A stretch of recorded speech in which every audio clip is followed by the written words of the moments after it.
देना शुरू कर दें, देना शुरू कर दें, आना खुद ही शुरू हो जाएगा। इज्जत भी और रिस्क भी। पहले अपना बनाना, फिर मुतबादल मिलने पर मजबूरियों का बहाना बनाकर ताल्लुक तोड़ देना। ऐसी मुनाफकत से खुदा हर एक को महफूज रखे।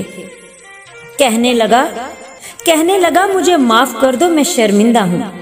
मैंने कहा जाओ जाओ, माफ किया। कहने लगा क्या हम दोबारा दोस्त बन सकते हैं? मैंने कहा अली इब्ने तालिब रजी अल्लाह ताला अन्हु ने फरमाया था, आजमाए हुए को आजमाना बेवकूफी है। ऐ अल्लाह तेरा दर हो, ऐ अल्लाह तेरा दर हो, मेरा सर हो और ये राबता उम्र भर हो।